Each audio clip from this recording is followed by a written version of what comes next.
마가복음 3장 13절로 19절을 통하여서 부른 받은 자입니까? 부른 받은 자입니까? 하는 내용으로 함께 은혜를 나누고자 합니다. 우리 예수님께서는 산에 오르시어서 예수님이 원하시는 자들을 부르셨다고 했습니다. 그런데 우리가 한 가지 생각해야 될 것은 예수 그리스도께서 제자들을 부르시면서 무엇을 하라고 말씀하시기 위하여 부르셨을까 하는 것입니다. 오늘 본문 내용에서는 전도, 곧 복음을 전하라 하시면서 귀신을 쫓아내는 권세를 주시고, 또 마태복음 10장 1절에 보면 모든 병과 모든 약한 것을 고쳐주게 하셨다라고 기록하셨습니다. 그런데 주요한 사실은 이 모든 일을 이루시게 하여 제자들을 보내시면서 예수님이 자기와 함께 있게 하시고 라는 말씀을 기록하고 있습니다. 그런데 우리는 생명의 복음을 전하면서 귀신을 쫓아내는 권세를 주시고 모든 병과 모든 약한 자를 고치시게 하셨다는 것에 대하여서는 큰 관심을 가지기도 합니다. 그런데 예수님께서 제자들을 보내시는 그 과정이나 제자들의 생을 통하여서 나타나는 선교에는 별로 관심이 없다는 것입니다. 그러나 성경 및 기독교 역사를 자세히 살펴보면 보내신 그 제자들은 정말 그들의 삶은 선교, 그 선교사의 한 페이지라고 말할 수가 있겠습니다. 예수 그리스도께서는 사도, 제자 등을 보내시는데 그들이 어떠한 고난을 당하실 것인가 하는 것을 모르고 보내셨을까요? 또 제자들이 당시의 환경이나 여건으로 보았을 때 예수님께서 자기들을 부르시고 자기들에게 복음 전도자로 보낼 때에 우리에게 어떠한 위난이나 위해가 가해올 것이라는 것을 모르고 예수님의 말씀에 순종했을까요? 사도나 제자 등은 예수 그리스도에 대한 구원의 복음을 전하면 자신들이 어떠한 위해와 고난과 핍박을 당할 것이라는 것을 알았을 것입니다. 요한복음 13장 36절 이하에 보면 시몬 베드로가 가로되 주여 어디로 가시나이까? 하니 예수께서 대답하시되 나의 가는 곳에 내가 지금은 따라올 수 없으나 후에는 따라오리라. 아니 어디로 가시나이까 하는데 이렇게 내가 지금 가는 곳은 따라올 수 없는데 후에 따라올 것이다 합니다. 그러니까 베드로가 무슨 생각에서인지 가로되 주여 내가 지금은 어찌하여 따를 수 없나이까? 주를 위하여 내 목숨을 버리겠나이다. 이게 당시의 환경을 제자들도 다 알았다는 거예요. 그래서 우리가 복음 전도자로 가게 되면은 어떠한 일을 당할 것이라는 것도 알았다는 것이죠. 그러니까 예수께서 대답하시되 내가 나를 위하여 내 목숨을 버리겠느냐? 내가 진실로 너희에게 이르노니 닭 울기 전에 내가 3번 나를 부인하리라. 그만큼 하나님의 은혜가 아니고는 제자들이 보냄을 받지만 그들 스스로는 감당할 수 없는 일이라는 것이에요. 그러나 예수님께서는 오늘 본문 14절 말씀에 보는 바와 같이 자기와 함께 있게 하시다 라고 하셨죠. 그러므로 이 자기와 함께 한다는 말을 우리가 다른 말로 말하면 예수님께서 동행하신다는 거죠. 그게 우리는 동행이란 말을 늘 얘기해 왔죠. 예수님께서 내 옆에서 나와 동행하면서 나를 도우시는 분, 이것만 생각하는데 그게 아니고 예수님과 동행, 즉 하나님과 동행, 이런 의미는 우리가 하나님께 또 예수님께 완전히 종속된 삶, 그에게 순종하는 삶, 그의 은혜 가운데서만이 살아갈 수 있는 삶이 동행인 것입니다. 그래서 우리 장로교 신학에서는 불가항력적 은혜라는 게 있어요. 하나님의 은혜를 사람이 거부할 수 없다는 거죠. 그러니까 하나님의 사랑을 입은 자들은 하나님의 은혜를 받게 되는데, 즉 하나님의 사람은 하나님께 은혜를 받게 되는데 그 은혜를 거부할 수 없다.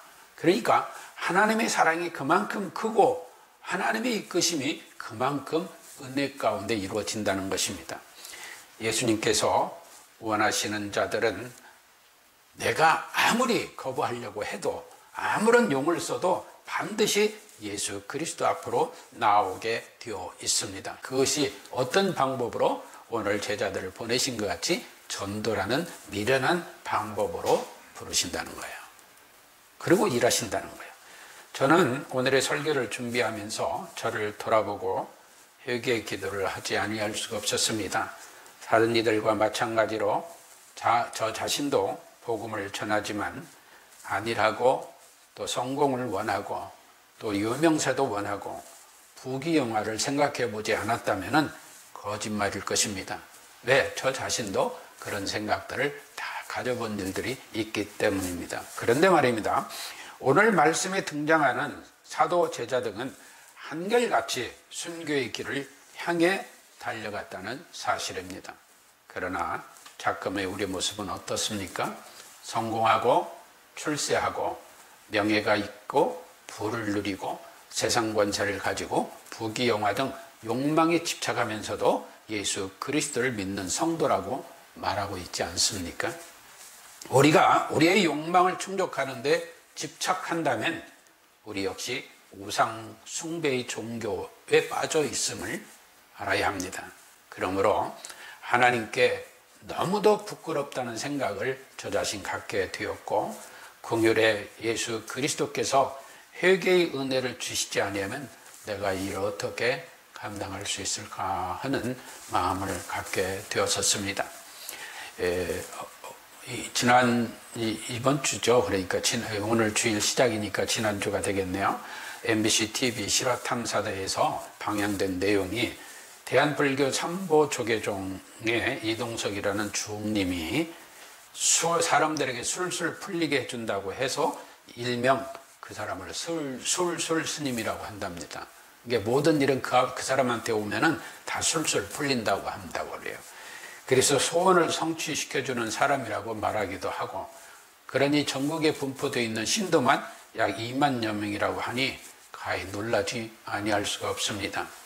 그는 불사금이라고 해서 명목으로 금전을 착취하는가 하면 그로 인해서 수백억씩 재산을 모으고 사기 행각을 벌였다고 방송은 보도하고 있었습니다.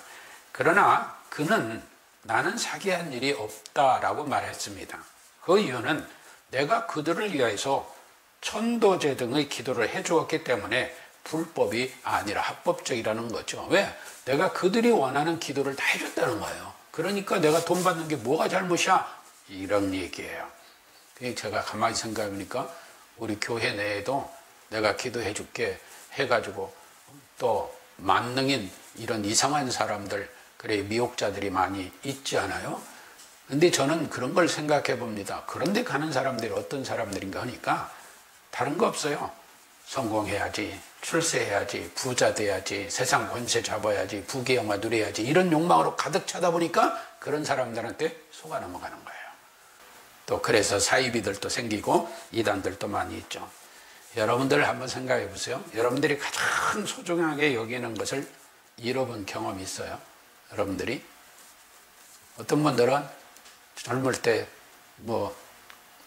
차 타고 오다가 지갑도 잊어버리고 돈도 잃어버리고, 그럼 또 어떤 사람들은 안타깝게 가족을 먼저 보내는 사람들도 있죠. 그런데 세월호나 이태원 참사 등 사랑하는 아들, 딸들을 먼저 보낸 사람들은 얼마나 가슴이 아프고 메어지겠습니까? 성자 하나님께서 성육신하시어 인자로 오신 목적 중에 하나는 십자가상의 죽음을 당하시는 고난을 위한 것이었습니다. 그러므로 우리는 그 십자가의 죽으심의 은혜에 감사하면서 입으로는 그 은혜에 감사하고 찬양도 하지만 정작 주님이 가신 고난의 길을 너도 따르겠느냐, 너도 원하느냐 하면은 쉽게 흔쾌히 말할 수 없죠. 그러니 하나님의 은혜가 아니고는 우리가 무엇이든지 하나님의 원하시는 일을 이룰 수 없고, 하나님의 은혜가 임할 때는 그걸 거부할 수도 없는 아름다운 열매로 맺혀진다는 겁니다. 부귀 영화만 주어진다면 무당 굿이라도 하겠다는 것이 우리의 눈에 보이는 현실이고 우리 기독교인 중에도 그런 사람들이 있잖아요. 그러면 우리는 성경 곧 하나님의 말씀대로 신앙생활을 하고 있는가 하는 질문을 가져봤어요.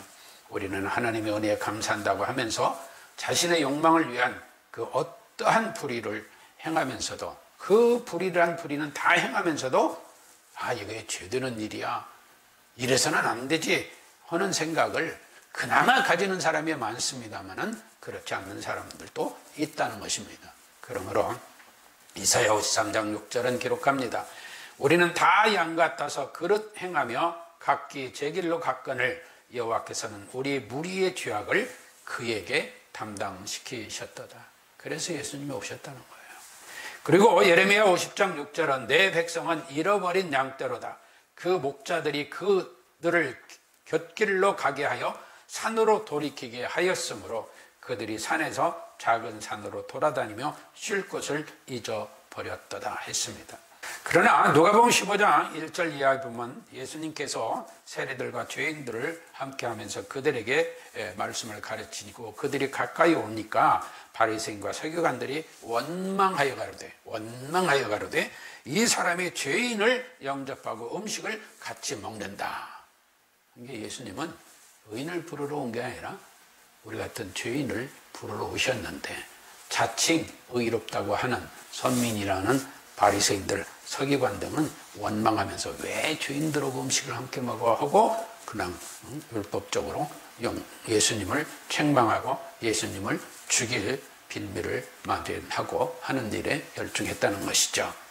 그러니까 예수님께서 뭐라고 하냐, 너희 중에 어느 한 사람이 약 100마리가 있는데 그 중에 하나를 잃으면 99마리를 들에 두고 그 잃은 것을 찾도록 찾아다니지 아니하겠느냐. 이게 100마리 있는데 99마리 글이 있어, 하나 없어졌어. 뭐 그 한 마리 때문에 열심히 찾으러 다닐 거 아니야. 그리고 꼭 찾고 나면은 너희들이 즐거워서 어깨에 메어와서 벗들을 부르고 그 사람들과 그 즐기면서 잔치도 하지 않겠느냐 하는 거죠. 그러면서 예수님이 내가 너에게 이르는 이와 같이 죄인 하나가 회개하면 하늘에서는 회개할 것 없는 의인 99을 인하여 기뻐하는 것보다 더하리라. 그러니까 하나님의 잃어버린 백성, 죄악 속에 빠져있는 그 백성, 그 죄인을 회개케 하여 구원하시는 일을 위해서 예수님이 오셨고 그 일을 하나님이 기뻐하신다는 거예요. 마태복음 9장 35절 이하에 보면 예수께서 모든 성과 촌에 두루 다니사 저희 회당에서 가르치시며 천국 복음을 전파하시며 모든 병과 모든 악한 것을 고치시니라. 무리를 보시고 민망히 여기시니 이는 저희가 목자 없는 양과 같이 고생하며 유리함이라. 그러니까 목자 없는 양이니 양들이 얼마나 고생하며 유리하냐 비유로 하신 말씀이에요. 그러면서 이에 제자들이 이르시되 추수할 것은 많되 일꾼은 적으니 그러므로 추수하는 주인에게 청하여 추수할 일꾼을 보내주셔서 하라 하시니라. 이 추수는 즉 목자 없는 양과 같이 고생하며 유리하는 자들을 위하여 그 추수 일할 사람들이 전도자가 필요한 것이지 전도자들을 위하여 또 그들의 욕망을 위하여 양이 필요한 게 아니라는 거예요. 근데 우리는 교회도 사람이 많이 모여져야 되고 숫자가 채워지면 그 사람이 유명세 속에 힘이 있어가지고 모든 말을 해도 그게 법인 것 같이 진리인 것 같이 받아들이는 경향이 있는데 그럴수록 우리는 더 겸손하게 주님을 섬기는 우리들이 되어져야 될 줄로 믿습니다. 그런데 말입니다. 부르심받고 보냄을 받은 사도나 제자 등은 그 고난과 순교의 길을 마다하지 않았다고 말씀드렸죠. 그래서 제가 존 폭스의 순교자 열전을 참고로 한번 해보았습니다. 베드로는 네로에 의해 베드로가 십자가에 달리기 전 자신은 주님과 같은 방법으로 십자가에 달릴 자격이 없으니 거꾸로 매달려 죽게 해달라고 요청했다고 기록되어져 있습니다. 그런가 하면 빌립은 십자가 처형을 당하였고 또한 다데오도 십자가형을 당하였고 바돌로메도 십자가 처형을 당하였고 시몬도 십자가형을 당하였습니다.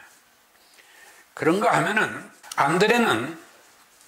안드레는 대각선 모양으로 땅에 박혀 있는 십자가의 처형을 당하였고,